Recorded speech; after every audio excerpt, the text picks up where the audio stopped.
Hi all, welcome to daily news analysis of Darshana learnings. ഇന്നത്തെ പ്രധാനപ്പെട്ട headlines ഏതൊക്കെയാണ് നമുക്ക് നോക്കാം. So the first one, US adds TRF to terror list for Pahalgam strike, and the second one, Indian inequality and the World Bank's claims, and the third, Nistar first indigenous diving support vessel commission into Navy. ഇനി ഈ ഓരോ ന്യൂസും detailed ആയിട്ട് നമുക്ക് നോക്കാം. So the first news എന്ന് പറയുന്നത് US adds TRF to terror list four Pahalgam strike. അതായത് ടി ആർ എഫ് എന്ന് പറയുന്നത് എന്താണ്? ലക്ഷറി തൈബ, LET ആണ് അല്ലെ. അതിനെ എന്താണ് ടെററിസ്റ്റ് ലിസ്റ്റിലേക്ക് ആഡ് ചെയ്തിട്ടുണ്ട് US. സോ അതിനെ ബേസ് ചെയ്തിട്ടുള്ള ഒരു ന്യൂസ് ആണ് ഇത് പറയുന്നത്. അപ്പൊ July 18, 2025 US department of state ഈ പറയുന്ന റെസിസ്റ്റൻസ് ഫ്രണ്ട് അല്ലെങ്കിൽ TRF അല്ലെങ്കിൽ എന്താണ് ലക്ഷറി തായ്ബന്റെ ഒരു ഗ്രൂപ്പാണ് ദ റെസിസ്റ്റൻസ് ഫ്രണ്ട് എന്ന് പറയുന്നത്. അപ്പൊ അതിനെ എന്ത് ചെയ്തിട്ടുണ്ട്? ഫോറിൻ ടെററിസ്റ്റ് ഓർഗനൈസേഷൻ ആയിട്ട് കൺസിഡർ ചെയ്തിട്ടുണ്ട്. സോ അതുകൊണ്ട് തന്നെ അവരെ specially designated global terrorist SDGT add ചെയ്തിട്ടുണ്ട് US. സോ അതാണ് ഇത് പറയുന്നത്. അത് എന്തുകൊണ്ടാണ് ഈ പറയുന്ന ലിസ്റ്റിലേക്ക് ആഡ് ചെയ്തിരിക്കുന്നത് എന്ന് വെച്ച് കഴിഞ്ഞാൽ ഈ കഴിഞ്ഞ പഹൽഗാം അറ്റാക്കില്, ടെറർ അറ്റാക്കില് അവരുടെ ആ ഒരു പ്രസൻസ് ഉള്ളത് കൊണ്ടാണ് ഈ ഗ്രൂപ്പിനെ TRF ഗ്രൂപ്പിനെ എന്താണ് ടെററിസ്റ്റ് ലിസ്റ്റിലേക്ക് ആഡ് ചെയ്തിരിക്കുന്നത്. സോ ഈ ഒരു ഡെസിഗ്നേഷൻ അല്ലെങ്കിൽ ഇങ്ങനത്തെ ഒരു ടെററിസ്റ്റ് ഗ്രൂപ്പിലേക്ക് ആഡ് ചെയ്യുന്നത് കൊണ്ടുള്ള ഒരു ഇമ്പോർട്ടന്റ് ആയിട്ടുള്ള കാര്യങ്ങൾ എന്തൊക്കെയാണെന്ന് നോക്കിക്കഴിഞ്ഞാൽ, the first one, diplomatic endorsement. അതായത് ഈ ഒരു പഹൽഗാമിന്റെ അറ്റാക്കിന്റെ ബേസിലാണല്ലോ ഈ ഒരു ടെററിസ്റ്റ് ഗ്രൂപ്പിലേക്ക് ആഡ് ചെയ്തേക്കുന്നത്. അതുകൊണ്ട് തന്നെ ഇന്ത്യക്ക് കുറച്ചും കൂടി ഒരു എന്താണ് ഇമ്പോർട്ടൻസ് കൊടുത്തുകൊണ്ടാണ് US ഇങ്ങനെ ഒരു ഡിസിഷൻ എടുത്തിരിക്കുന്നത്. അപ്പൊ അവിടുത്തെ കുറച്ചും കൂടി ഡിപ്ലോമാറ്റിക് റിലേഷൻ കുറച്ചും കൂടി സ്ട്രോങ് ആവുകയാണ് ചെയ്യുന്നത്. ഇന്ത്യ US റിലേഷൻസ് സ്ട്രെങ്തൻ ചെയ്യുന്നുണ്ട്. അതുപോലെ തന്നെ എന്താണ് കൗണ്ടർ ടെററിസം കോർപ്പറേഷനെ കുറച്ചും കൂടി സപ്പോർട്ട് ചെയ്യുന്നുണ്ട് ഈ ഒരു ഡിസിഷൻ വഴി. ദെൻ എന്താണ് global accountability. So global accountability നമ്മൾ എൻഷുർ ചെയ്യുന്നുണ്ട് അല്ലെ. ഇങ്ങനെയുള്ള ടെററിസ്റ്റ് അറ്റാക്കുകൾ ചെയ്യുന്ന ഗ്രൂപ്പിനെ ഗ്ലോബലി അങ്ങനെ ഒരു റെക്കഗ്നൈസേഷൻ കൊടുക്കുന്നത് വഴി ഇങ്ങനെയുള്ള ടെററിസ്റ്റ് അറ്റാക്സും കാര്യങ്ങളും എല്ലാം കുറയ്ക്കുക എന്നുള്ളൊരു ഉദ്ദേശം കൂടി ഈ ഒരു ഡെസിഗ്നേഷൻ കൊടുത്തത് വഴി US ഭാഗത്ത് നിന്ന് നമുക്ക് മനസ്സിലാക്കാൻ പറ്റുന്നത് അതാണ്. ദെൻ ഈ ലഷ്കർ-ഇ തായ്ബ അല്ലെങ്കിൽ ഈ LET എന്ന് പറഞ്ഞു കഴിഞ്ഞാൽ എന്താണ്? അവരായിരുന്നു 2008 മുംബൈ അറ്റാക്സിന്റെയും റെസ്പോൺസിബിൾ ആയിട്ടുള്ളത് ഇവർ തന്നെ ആയിരുന്നു. സോ TRFന്റെ റോൾ എന്ന് പറഞ്ഞു കഴിഞ്ഞാൽ 2019 ശേഷമാണ് ഈ ഒരു TRF എമർജ് ചെയ്തിട്ടുള്ളത്. അതായത് ആർട്ടിക്കിൾ 370 അബ്രഗേഷൻ ചെയ്തതിന്റെ ഭാഗമായിട്ടായിരുന്നു ഈ ഒരു ടെററിസ്റ്റ് ഗ്രൂപ്പ് ഫോം ചെയ്തിട്ടുണ്ടായിരുന്നത്. സോ അങ്ങനെയുള്ള ഒരു ഗ്രൂപ്പിനെയാണ് ഇപ്പം US-ന്റെ FTO അല്ലെങ്കിൽ SDGT ലിസ്റ്റിൽ ആഡ് ചെയ്തിരിക്കുന്നത്. അപ്പം US-ന്റെ പവർഫുൾ ലോസ് ആണ്, അതായത് ടെററിസവും അതുപോലെ തന്നെ അതിന്റെ റിലേറ്റഡ് ആയിട്ടുള്ള ഫിനാൻസിങ്ങും കാര്യങ്ങളും എല്ലാം പ്രോപ്പറായിട്ട് പ്രിവെന്റ് ചെയ്യാൻ വേണ്ടിയിട്ടുള്ള ഒരു ലിസ്റ്റ് ആണ് ഇവരുടെ FTO, എന്താണ് ഫോറിൻ ടെററിസ്റ്റ് ഓർഗനൈസേഷനും സ്പെഷ്യലി ഡെസിഗ്നേറ്റഡ് എന്താണ് ഗ്ലോബൽ ടെററിസ്റ്റ് ലിസ്റ്റ് എന്നൊക്കെ പറയുന്നത് ഇവരുടെ പവർഫുൾ ആയിട്ടുള്ള എന്താണ് എൻഫോഴ്സ്മെന്റ്സ് ആണ്. ആ കാര്യങ്ങൾ കൂടി മനസ്സിലാക്കുക. ദെൻ എന്താണ് UNSC 1267 കമ്മിറ്റി എന്ന് പറഞ്ഞു കഴിഞ്ഞാൽ എന്താണ്? ഇത് 1999 UNSC കമ്മിറ്റി എസ്റ്റാബ്ലിഷ് ചെയ്യുന്നത്. അത് ഈ റെസൊല്യൂഷൻ 1267 എന്ന് പറഞ്ഞുള്ള അണ്ടറിലാണ് എസ്റ്റാബ്ലിഷ് ചെയ്തിരിക്കുന്നത്. ഇതിന്റെ മെയിൻസിന്റെ ആസ്പെക്ട്സിൽ നോക്കുകയാണെന്നുണ്ടെങ്കിൽ എന്താണ് ഇന്റർനാഷണൽ റിലേഷൻസിൽ ഇത് വളരെയധികം ഇമ്പോർട്ടന്റ് ആയിട്ടുള്ള ഒരു എന്താണ് ന്യൂസ് ആണ്. അതായത് ഇന്ത്യ US റിലേഷൻസും ബയലാറ്ററൽ റിലേഷൻസും സ്ട്രാറ്റജിക് ഓപ്പറേഷൻസും എല്ലാം വളരെയധികം ഇമ്പോർട്ടന്റ് ആണ് ഇതിനകത്ത് വരുന്നുണ്ട്. പിന്നെ എന്താണ് GS പേപ്പർ 3 ഇന്റേണൽ സെക്യൂരിറ്റിന്റെ അണ്ടറിലും ഇതെന്ത് ചെയ്യുന്നുണ്ട്? വളരെ ഇമ്പോർട്ടന്റ് ആയിട്ടുള്ള ആർട്ടിക്കിൾ ആണ്. നമുക്കൊരു PYQ നോക്കുകയാണെന്നുണ്ടെങ്കിൽ 2024 ചോദിച്ചിട്ടുള്ള ഒരു ക്വസ്റ്റ്യൻ ആയിരുന്നു. Explain how narco-terrorism has emerged as a serious threat across the country. Suggest suitable measure to counter narco-terrorism. ഈ ടെററിസത്തിനെ ബേസ് ചെയ്തിട്ടുള്ള ഒരു PYQ ആയിരുന്നു. അപ്പൊ ഇപ്പൊ ഒരുപാട് പഹൽഗാമും അറ്റാക്സും കാര്യങ്ങളും ഓപ്പറേഷൻ സിന്ദൂറും ഒക്കെ നടന്നതുകൊണ്ട് നമുക്ക് ഈ ടെററിസം ബേസ് ചെയ്ത ക്വസ്റ്റ്യൻസ് നമുക്ക് എന്ത് ചെയ്യാം? എക്സ്പെക്ട് ചെയ്യാനായിട്ട് പറ്റും. സോ ഒരു പ്രാക്ടീസ് ക്വസ്റ്റ്യൻ എന്നുള്ള രീതിയിൽ, despite stringent laws and increased international cooperation, terrorism continues to evolve through new forms and fronts. In this context, examine India's counter-terrorism strategy and suggest how it can be strengthened to deal with the emergent threats. അപ്പൊ ഈ ഒരു ക്വസ്റ്റ്യനും കൂടി ഈ ഒരു ന്യൂസിന്റെ ബേസിസിൽ നിങ്ങൾ എന്ത് ചെയ്യുക, ഒന്ന് ആൻസർ ചെയ്ത് നോക്കുക. സോ ദ സെക്കൻഡ് ന്യൂസ് എന്ന് പറയുന്നത് Indian inequality and the world bank claims. അപ്പം ഈ ഒരു റീസെന്റ് നടന്നിട്ടുള്ള ഒരു വേൾഡ് ബാങ്ക് റിപ്പോർട്ടിനെ ബേസ് ചെയ്തിട്ടുള്ള ഒരു ന്യൂസ് ആണിത്. അപ്പൊ ഇതിൽ പറയുന്നത് എന്താണ്, ഈ റിപ്പോർട്ട് എന്ന് പറയുന്നത് എന്താണ്, India poverty and equity brief April 2025. ഈ റിപ്പോർട്ട് അനുസരിച്ച് നമ്മുടെ ഓൾമോസ്റ്റ് എക്സ്ട്രീം ആയിട്ടുള്ള പോവേർട്ടീസ് നമ്മൾ ഇറാഡിക്കേറ്റ് ചെയ്തിട്ടുണ്ട്, ഓൾമോസ്റ്റ് ഇറാഡിക്കേറ്റ് ചെയ്തിട്ടുണ്ട്. അതുപോലെ തന്നെ കൺസപ്ഷൻ ഇൻഇക്വാളിറ്റീസും എന്ത് ചെയ്തിട്ടുണ്ട്, റെഡ്യൂസ് ചെയ്തിട്ടുണ്ട് എന്നുള്ളതാണ് ഈ ഒരു റിപ്പോർട്ടിൽ പറയുന്നത്. സോ അതുകൊണ്ടാണ് ഇപ്പം ഈ ഒരു ന്യൂസ് റിലവന്റ് ആയിരിക്കുന്നത്.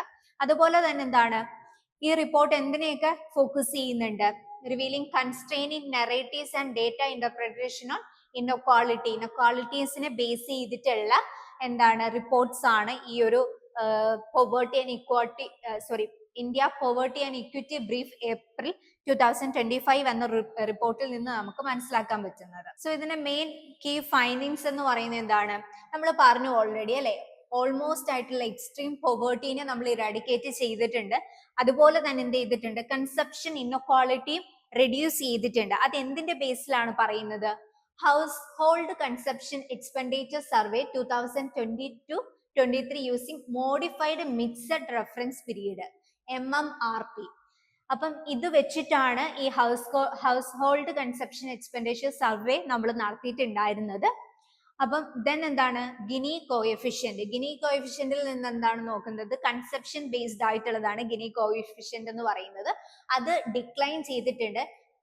28.8 ആയിരുന്നു 2011-12. അത് എന്തായിട്ട് മാറിയിട്ടുണ്ട്, 25.5 ആയിട്ട് 2022-23 റെഡ്യൂസ് ചെയ്തിട്ടുണ്ട്. അപ്പൊ ഗിനി കോഎഫിഷ്യന്റും എന്ത് ചെയ്തിട്ടുണ്ട്, കുറഞ്ഞിട്ടുണ്ട്. അത് ഈ റിപ്പോർട്ടിൽ നിന്ന് മനസ്സിലാക്കാൻ പറ്റുന്നുണ്ട്. ദെൻ എന്താണ്, India placed among the top 4 least unequal countries in terms of conception inequality. അപ്പൊ നമ്മൾ എന്താണ്, നമ്മുടെ പ്ലേസ് എന്ന് പറയുന്നത് എന്താണ്, ടോപ്പ് 4 ലീസ്റ്റ് അൺഈക്വൽ കൺട്രീസിന്റെ ലിസ്റ്റിലേക്ക് നമ്മൾ പ്ലേസ് ചെയ്യപ്പെട്ടിട്ടുണ്ട്.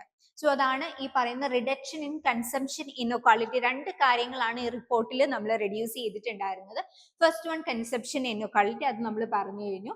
then അടുത്തത് വരുന്നതാണ് പോവേർട്ടി റിഡക്ഷൻ അല്ലെങ്കിൽ പോവേർട്ടി ഇറാഡിക്കേഷൻ. അതായത് ഓൾമോസ്റ്റ് എക്സ്ട്രീം ആയിട്ടുള്ള പോവേർട്ടീസ് നമ്മൾ റെഡ്യൂസ് ചെയ്തിട്ടുണ്ട് എന്നുള്ളതാണ് ഈ റിപ്പോർട്ടിൽ പറയുന്നത്.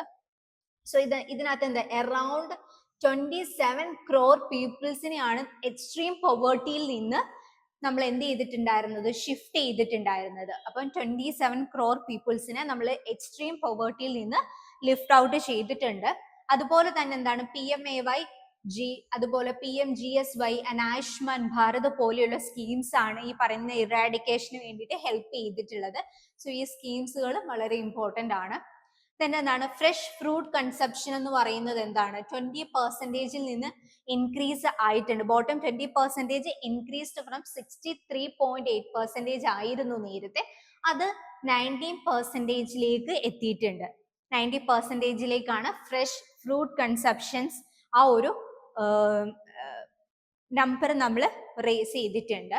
അതുപോലെ തന്നെ എന്താണ്, ലിവിങ് സ്റ്റാൻഡേർഡ്സ് ഇംപ്രൂവ് ആയിട്ടുണ്ട്. ലിവിങ് സ്റ്റാൻഡേർഡ് ഇംപ്രൂവ് ആയിട്ടുണ്ട്. അതുപോലെ തന്നെ increase in per capita availability of milk and egg.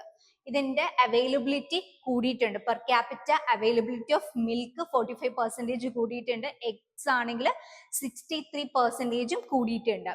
Then എന്താണ്, healthier dietary patterns across income groups. ഈ പറയുന്ന പോലെ ഒരു ഹെൽത്തിയർ ഡയറ്ററി പാറ്റേൺസ് ഫോളോ ചെയ്യാനായിട്ട് പറ്റിയിട്ടുണ്ട്. അതുപോലെ തന്നെ over 40% of the bottom 20% house hold now on vehicle.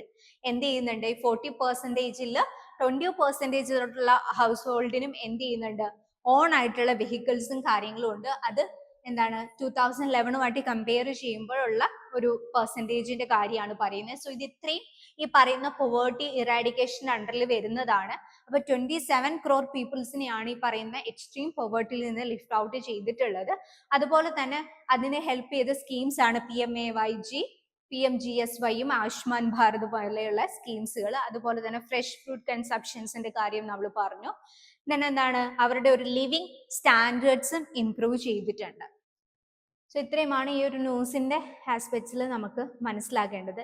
So ഇതിന്റെ ഒരു നെഗറ്റീവ് സൈഡ് എന്ന് പറയുന്നത് എന്താണ്? അണ്ടർഎസ്റ്റിമേഷൻ ഓഫ് എലൈറ്റ് കൺസെപ്ഷൻസ്. അതായത് നമുക്ക് പ്രോപ്പർ ആയിട്ടുള്ള എലൈറ്റ് കൺസെപ്ഷൻസിനെ പ്രോപ്പർ ആയിട്ട് ട്രാക്ക് ചെയ്യാൻ പറ്റാത്തത് ഈ പറയുന്ന റിപ്പോർട്ടിന്റെ ഒരു ഡിസഡ്വാൻറ്റേജ് ആയിട്ട് നമുക്ക് പറയാൻ പറ്റും. അതുപോലെ തന്നെ എന്താണ്? ഡിസ്റ്റൻഷൻ between conception and income inequality, ആ ഒരു ഡിസ്റ്റൻഷൻ, ആ ഒരു കമ്പാരിസൺ എന്ന് പറയുന്നത് പ്രോപ്പർ ആയിട്ടല്ല നടക്കുന്നത്. ഇപ്പൊ നമ്മൾ പറഞ്ഞു കൺസെപ്ഷൻ ഇൻഇക്വാളിറ്റി കുറഞ്ഞിട്ടുണ്ട് എന്നുള്ളത് നമ്മൾ പറഞ്ഞിട്ടുണ്ടായിരുന്നു. പക്ഷേ ഇൻകം ഇൻഇക്വാളിറ്റിനെ പറ്റിയിട്ട് പ്രത്യേകിച്ച് ഇതേപോലെ ഒരു സിമിലർ ട്രെൻഡ് ആയിരുന്നില്ല നമുക്ക് ഒബ്സർവ് ചെയ്യാനായിട്ട് പറ്റുന്ന. അതുപോലെ തന്നെ ഈ ഒഫീഷ്യൽ ആയിട്ട് ഇൻകം ഇൻഇക്വാളിറ്റിയിലുള്ള ഡിഫറൻസും കാര്യങ്ങളൊക്കെ മനസ്സിലാക്കാനായിട്ട് പ്രോപ്പർ ആയിട്ടുള്ള സർവേയും കാര്യങ്ങളും ഒന്നും തന്നെ ഇല്ല.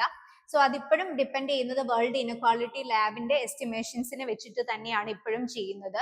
ദെൻ എന്താണ് ഈ പറയുന്ന കൺസേൺ വിത്ത് WIL മെത്തഡോളജി, അതായത് വേൾഡ് ഇൻഇക്വാളിറ്റി ലാബിന്റെ മെത്തഡോളജിയിലുള്ള ചില എന്താണ് കൺസേൺസ് ആണ് പറയുന്നത്.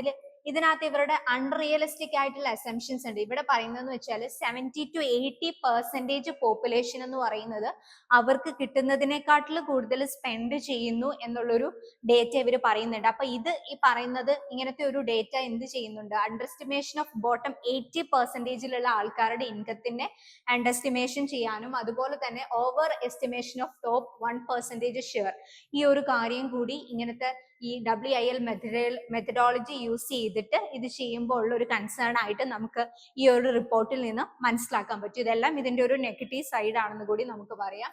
സോ ഇതിന്റെ മെയിൻസിന്റെ ആസ്പെക്ട്സിൽ നോക്കുകയാണെന്നുണ്ടെങ്കിൽ എന്താണ്? GS പേപ്പർ 2, അതായത് ഗവേണൻസ് ആൻഡ് സോഷ്യൽ ജസ്റ്റിസിലും അതുപോലെ തന്നെ എക്കണോമി GS 3യിലും എന്താണ് ഒരുപോലെ ഇമ്പോർട്ടന്റ് ആയിട്ടുള്ള ഒരു ആർട്ടിക്കിൾ ആണ് ഇപ്പൊ നമ്മൾ ഡിസ്കസ് ചെയ്തിട്ടുള്ളത്. അപ്പൊ ഗവേണൻസിൽ വരുമ്പോൾ എന്താണ്? റോൾ ഓഫ് വെൽഫെയർ സ്കീംസ്, ഇപ്പൊ ആയുഷ്മാൻ ഭാരതും PMAയും ഇതേപോലെയുള്ള സ്കീംസുകൾ എങ്ങനെയാണ് പോവേർട്ടി ഇറാഡിക്കേഷൻസിനും അതുപോലെ തന്നെ പീപ്പിൾസിന്റെ അപ്ലിഫ്റ്റ്മെന്റിനും ഒക്കെ ഹെൽപ്പ് ചെയ്യുന്നത് എന്നുള്ള ഒരു റോള് നമ്മൾ അറിഞ്ഞിരിക്കണം. അതുപോലെ ഇന്ത്യൻ എക്കണോമിയിൽ വരുമ്പോൾ എന്താണ്? പോവേർട്ടി ആൻഡ് ഇൻഇക്വാളിറ്റിനെ ബേസ് ചെയ്തിട്ടുള്ള അതിന്റെ മെഷർമെന്റ്സും ഇൻഡിക്കേറ്റേഴ്സും അതിന്റെ ഇംപ്ലിക്കേഷൻസും കാര്യങ്ങളും ചലഞ്ചസും കാര്യങ്ങളും എല്ലാം നമ്മൾ മനസ്സിലാക്കിയിരിക്കുക. അതുപോലെ എസ്സേയിലും എന്താണ് ചോദിക്കാൻ പറ്റുന്ന ഒരു ആർട്ടിക്കിൾ ആണ് നമ്മളിപ്പം ഡിസ്കസ് ചെയ്തിട്ടില്ല. ഇനി നമുക്കൊരു PYQ നോക്കാം. 2020 ചോദിച്ചിട്ടുണ്ടായിരുന്ന ഒരു PYQ ആണ്. അതായത് the incidents and intensity of poverty are more important in determining poverty based on income alone. In this context, analyze the latest United Nations multi-dimensional poverty index report എന്നുള്ളതാണ് ഈ ഒരു ക്വസ്റ്റ്യൻ ചോദിച്ചിരിക്കുന്നത്. So അതിന് ഇപ്പൊ നമുക്കൊരു practice question പോലെ നമുക്ക് എന്താ? Conception inequality may be declining in India but concern over income inequality persist critically examine. ഇപ്പൊ നമ്മൾ നേരത്തെ ഒരു ഡിസഡ്വാൻറ്റേജ് ആയിട്ട് പറഞ്ഞിരുന്നല്ലേ, കൺസെപ്ഷൻ ഇൻഇക്വാളിറ്റിന്റെ കാര്യം ഇവിടെ പ്രോപ്പർ ആയിട്ട് പറയുന്നുണ്ട്. പക്ഷേ ഈ പറയുന്ന ഇൻകം ഇൻഇക്വാളിറ്റിന്റെ കാര്യം പ്രോപ്പർ ആയിട്ട് അഡ്രസ്സ് ചെയ്യുന്നില്ല എന്നുള്ളത് ഈ റിപ്പോർട്ടിന്റെ ഒരു നെഗറ്റീവ് സൈഡ് ആയിട്ട് നമ്മൾ പറഞ്ഞിട്ടുണ്ടായിരുന്നു. അപ്പൊ അത് നിങ്ങൾ ഒന്നും കൂടി ഈ ആർട്ടിക്കിൾസും വായിച്ചിട്ട് ഇതൊന്ന് ചെയ്തു നോക്കാനായിട്ട് നോക്കുക. സോ ദ തേർഡ് ന്യൂസ് എന്ന് പറയുന്നത് Nistar first indigenous diving support vessel commission into navy. അതായത് നമ്മൾ ഇന്നലെ ഒരു ആകാശ് പ്രൈം ടെസ്റ്റ് ചെയ്ത കാര്യം പറഞ്ഞിരുന്നു അല്ലെ. അത് സയൻസ് ആൻഡ് ടെക്കിലും ഡിഫൻസിലൊക്കെ വരുന്ന ഒരു പോർഷൻ ആണ്. സെയിം ഇതേപോലെ തന്നെ സയൻസ് ആൻഡ് ടെക്കിലും ഒക്കെ വരുന്ന ഇമ്പോർട്ടന്റ് ആയിട്ടുള്ള ഒരു ടോപ്പിക് തന്നെയാണ് നിസ്റ്റാർ എന്ന് പറയുന്നത്. എന്താണ്? First indigenous diving support vessel ആണ് നിസ്റ്റാർ എന്ന് പറയുന്നത്. അപ്പൊ ഇതിന്റെ കോണ്ടെക്സ്റ്റ് എന്താണ്? ജൂലൈ 19, 2025 ഇന്ത്യൻ നേവി ഈ INS നിസ്റ്റാർ കമ്മീഷൻ ചെയ്തിരിക്കുന്നത്. അപ്പൊ ഇത് ഇന്ത്യയുടെ first indigenously designed and built diving vessel ആണ്. ഓക്കെ, എന്താണ് നിസ്റ്റാർ എന്ന് പറഞ്ഞാല്? നിസ്റ്റാർ എന്ന് പറഞ്ഞാൽ ഫസ്റ്റ് ഇൻഡൈജീനിയസ്ലി ഡിസൈൻ ചെയ്തിട്ടുള്ള ഒരു ഡൈവിംഗ് സപ്പോർട്ട് വെസൽ ആണ്. അപ്പൊ ആ കാര്യങ്ങൾ കൂടി ഒന്ന് മനസ്സിലാക്കുക. ഇത് ബിൽഡ് ചെയ്തേക്കുന്ന ആരാണ്? ഹിന്ദുസ്ഥാൻ ഷിപ്പ്യാർഡ് ലിമിറ്റഡ് അല്ലെങ്കിൽ HSL ആണ് ഇത് എന്ത് ചെയ്തിരിക്കുന്നത്? ബിൽഡ് ചെയ്തിരിക്കുന്നത് Visakhapatnam as part of the Atmanirbhar Bharat. നമ്മൾ ഇന്നലെയും പറഞ്ഞത് എന്തായിരുന്നു? ഇന്നലെ ആകാശ് പ്രൈം നമ്മുടെ ആത്മനിർഭർ ഭാരതിന്റെ ഭാഗമായിട്ട് നമ്മൾ ലഡാക്കിൽ ടെസ്റ്റ് ചെയ്തിട്ടുള്ളത്, അത് നമ്മൾ ഇന്നലെ ഡിസ്കസ് ചെയ്തിരുന്നു. സെയിം പോലെ തന്നെ നിസ്റ്റാർ ഈ ആത്മനിർഭർ ഭാരതിന്റെ ഭാഗമായിട്ട് നമ്മൾ ഡെവലപ്പ് ചെയ്തിട്ടുള്ള ഒരു ഡൈവിംഗ് സപ്പോർട്ട് വെസൽ ആണ്. ഇനി ഇതിന്റെ കീ ഫീച്ചേഴ്സ് നോക്കുകയാണെന്നുണ്ടെങ്കിൽ ഇത് ടൈപ്പ് എന്ന് പറഞ്ഞാൽ എന്താണ്? ഡൈവിംഗ് സപ്പോർട്ട് വെസൽ ആണ്, അല്ലെങ്കിൽ എന്താണ്? DSV എന്ന് പറയും അല്ലെ, ഡൈവിംഗ് സപ്പോർട്ട് വെസൽ ആണ്. ദെൻ ലെങ്ത് എന്ന് പറയുന്നത് 118 meters ആണ് ഇതിന്റെ ലെങ്ത് എന്ന് പറയുന്നത്. ബിൽഡ് ചെയ്തേക്കുന്ന ആരാന്ന് നമ്മൾ നേരത്തെ ഡിസ്കസ് ചെയ്തു, ഹിന്ദുസ്ഥാൻ ഷിപ്പ്യാർഡ് ലിമിറ്റഡ് HSL വിശാഖപട്ടണമാണ്. ഇതിന്റെ ഡൈവിംഗ് കേപ്പബിലിറ്റി എന്ന് പറയുന്നത് എന്താണ്, അപ് ടു 300 meters ഡെപ്ത് വരെയാണ് ഇതിന്റെ ഒരു ഡൈവിംഗ് കേപ്പബിലിറ്റി എന്ന് പറയുന്നത്. സാച്ചുറേഷൻ ഡൈവിംഗ് ആണ് അതെന്ന് പറയുന്നത് 300 meter വരെ. ദെൻ എക്യുപ്മെന്റ് എന്ന് പറയുന്നത് എന്താണ്, റിമോട്ട്ലി ഓപ്പറേറ്റഡ് വെഹിക്കിൾസ് ROVs, അതുപോലെ hyperbaric life boat, diving chambers, ഇതൊക്കെയാണ് ഇതിനകത്തുള്ള എക്യുപ്മെന്റ്സ് എന്ന് പറയുന്നത്. സ്പെഷ്യൽ റോൾ എന്ന് പറയുന്നത് എന്താണ്, mothership for deep submergence rescue വെസൽസിന്റെ മദർഷിപ്പ് ആയിട്ടും ഇത് എന്ത് ചെയ്യുന്നത്, സ്പെഷ്യൽ റോൾ ആയിട്ട് ഇത് ആക്ട് ചെയ്യുന്നുണ്ട്. അപ്പൊ മെയിൻ ഫംഗ്ഷൻ എന്ന് പറയുന്നത് എന്താണ്, submarine rescue and deep sea salvage ഓപ്പറേഷൻസിനാണ് ഇത് മെയിൻ ആയിട്ടും യൂസ് ചെയ്യുന്നത്. അപ്പൊ ഇത്രയും ഈ കീ ഫീച്ചേഴ്സ് ജസ്റ്റ് നിങ്ങളൊന്ന് മനസ്സിലാക്കിയിരിക്കുക. അപ്പൊ ഇതിന്റെ ഒരു സ്ട്രാറ്റജി സിഗ്നിഫിക്കൻസ് എന്താണെന്ന് നോക്കാം. സോ ഫസ്റ്റ് വൺ എന്ന് പറയുന്നത് ടെക്നോളജിക്കൽ അഡ്വാൻസ്മെന്റ് ആണ്. അതായത് ഈ പറഞ്ഞ saturation diving and submarine rescue operations ചെയ്യുന്ന കുറച്ച് കൺട്രീസ് മാത്രമേ ഉള്ളൂ. ആ കൺട്രീസിന്റെ കൂട്ടത്തിൽ ഇന്ത്യയും കൂടി ആഡ് ആയിട്ടുണ്ട്. ദെൻ എന്താണ്, ബ്ലൂ വാട്ടർ നേവി ആസ്പിറേഷൻസിനെ എൻഹാൻസ്മെന്റ് ചെയ്യുന്നുണ്ട്. ഇതെല്ലാം നമ്മുടെ ഒരു ടെക്നോളജിക്കൽ അഡ്വാൻസ്മെന്റ് ആണെന്ന് നമുക്ക് പറയാം. ദെൻ എന്താണ്, ഓപ്പറേഷണൽ റെഡിനെസ്, അതായത് എന്താണ്, ക്രിട്ടിക്കൽ റെസ്ക്യൂ മിഷൻസിനെ സപ്പോർട്ട് ചെയ്യാൻ വേണ്ടിയിട്ട് ഇത് ഹെൽപ്പ് ചെയ്യുന്നുണ്ട്. അതുപോലെ തന്നെ എന്താ, സബ്മറൈൻ ഫ്ലീറ്റ് സേഫ്റ്റിനെ എൻഹാൻസ് ചെയ്യുന്നുണ്ട്. അതുപോലെ തന്നെ സാൽവേജ് ഓപ്പറേഷൻസിനെ എനബിൾ ചെയ്തിട്ട് എന്ത് ചെയ്യുന്നുണ്ട്, നമ്മളുടെ നേവിനെ സെൽഫ് സഫിഷ്യന്റ് ആക്കുകയാണ്. ഈ പറയുന്നത് പോലെയുള്ള ഈ ഓപ്പറേഷൻ റെഡിനെസ് ചെയ്യുന്നതിന് വേണ്ടിയിട്ട് നമ്മുടെ നേവിനെ കുറച്ചും കൂടി സ്ട്രോങ് ആക്കുകയാണ് ഇങ്ങനെയുള്ള ടെക്നോളജിക്കൽ അഡ്വാൻസ്മെന്റ് വഴി നമ്മൾ ചെയ്യുന്നത്. ദെൻ എന്താണ്, റീജിയണൽ മാരിടൈം സെക്യൂരിറ്റി. അപ്പൊ preferred security partner and first responder in the Indian ocean region. അപ്പം ഇങ്ങനെ ഒരു പൊസിഷൻ നമുക്ക് എന്ത് ചെയ്യാൻ പറ്റും, ഈ ഒരു ടെക്നോളജിക്കൽ അഡ്വാൻസ്മെന്റ് വഴി, അല്ലെങ്കിൽ ഈ ഒരു വെസല് നമ്മൾ കമ്മീഷൻ ചെയ്യുന്നത് വഴി നമുക്ക് അക്വയർ ചെയ്യാനായിട്ട് പറ്റും.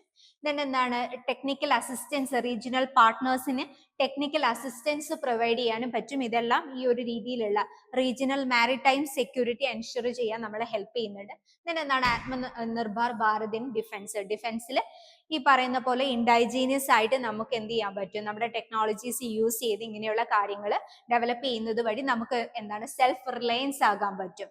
ഓക്കെ, സോ പ്രിലിംസിൽ ചോദിച്ചിട്ടുള്ള PYQ ആണ്. Which one of the following is the best description of INS Astra Dharani that was in the news recent 2016 ചോദിച്ചിട്ടുണ്ടായിരുന്ന ഒരു ക്വസ്റ്റ്യൻ ആണ്. അപ്പൊ നമുക്ക് ഇതേപോലെ തന്നെ INS നിസ്താറിനെ ബേസ് ചെയ്തിട്ട് മേ ബി ക്വസ്റ്റ്യൻസ് ചോദിക്കാം. സോ ഒരു പ്രാക്ടീസ് ക്വസ്റ്റ്യൻ ആണ്. Which of the following best describe INS Nistar recent commissioned by the Indian navy.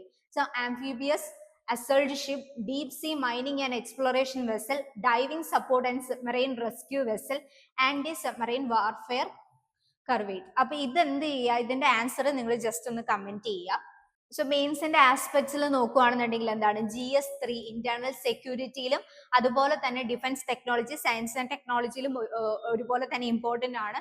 അതുപോലെ തന്നെ ഇന്റർനാഷണൽ റിലേഷൻ, നമ്മൾ പറഞ്ഞില്ലേ മാരിടൈം കോർപ്പറേഷൻ ഒക്കെ, അതായത് ബാക്കിയുള്ള കൺട്രീസിനും കൂടി നമുക്ക് എന്ത് ചെയ്യാൻ പറ്റും, ഹെൽപ്പ് ചെയ്യാൻ പറ്റും, അസിസ്റ്റൻസ് ചെയ്യാൻ പറ്റും എന്നൊക്കെ പറഞ്ഞില്ലേ. അപ്പൊ മെയിൻസിന്റെ ആസ്പെക്ട്സിൽ കൂടി നിങ്ങൾ ഈ ന്യൂസ് ഒന്ന് അനലൈസ് ചെയ്യുക.